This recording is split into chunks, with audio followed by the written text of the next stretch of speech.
చలికాలం అందున గర్భవతి ఈ టైంలో ఏం జాగ్రత్తలు తీసుకోవాలి? ఫస్ట్ అండ్ ఫార్మోస్ట్ మీకు చలికాలంలో మీ స్కిన్ డ్రై అయ్యే అవకాశం ఉంటుంది. సో మాయిశ్చరైజర్ ఏదైనా వాడండి, లేదా అందరి ఇళ్లలో దొరికే కొబ్బరి నూనె అద్భుతమైన మాయిశ్చరైజర్. కొబ్బరి నూనె ఒంటికి పట్టియచ్చు, లేదా లాస్ట్ స్నానం చేసిన తర్వాత లాస్ట్ మగ్గులో ఒక స్పూన్ కొబ్బరి నూనె వేసి ఒంటి మీద పోసుకోవటం ద్వారా ఒక ఫిల్మ్ ఆఫ్ కోకోనట్ ఆయిల్ ఒంటి మీద ఉండి మంచి మాయిశ్చరైజర్ గా పనిచేస్తుంది.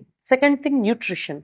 హోమ్ కుక్డ్ మీల్స్ కి ప్రిఫరెన్స్ ఇవ్వండి. సీజనల్ ఫ్రూట్స్ అండ్ వెజిటబుల్స్ తీసుకోండి. విటమిన్ సి అడిక్వేట్ గా తీసుకోండి.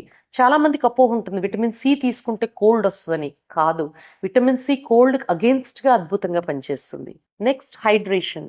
దాహం అనిపించదు చలికాలం వల్ల, కానీ వాటర్ తక్కువ తాగద్దు. ఎందుకంటే సరిపడా వాటర్ తీసుకుంటేనే మీ ఉమ్మ నీరు కరెక్ట్ గా మెయింటైన్ అవుతుంది, కాన్స్టిపేషన్ ప్రివెంట్ చేయొచ్చు. అలాగే ఎండకెళ్ళేటప్పుడు ఖచ్చితంగా SPF 30 లేదా ఆ పైన సన్ స్క్రీన్ వాడటం మర్చిపోవద్దు. బయట నుంచి వచ్చేటప్పుడు కానీ, బయటకు వెళ్లాల్సి వచ్చినప్పుడు కానీ చేతులు సబ్బెట్టి కడుక్కోవటం, అవసరమైనప్పుడల్లా మాస్క్ వేసుకోవటం ముక్కుకి. మరీ క్రౌడెడ్ స్పేసెస్ అవాయిడ్ చేయడం ద్వారా ఈ సీజన్ లో వచ్చే కోల్డ్, ఫ్లూ అండ్ ఇతర వైరస్ ఇన్ఫెక్షన్స్ ని ప్రివెంట్ చేయడం సాధ్యమవుతుంది. స్లీప్ ని ప్రయారిటైజ్ చేయండి. కనీసం 7 to 8 hours sleep and minimum activity కనీసం ఇండోర్స్ చేయండి. Thank you.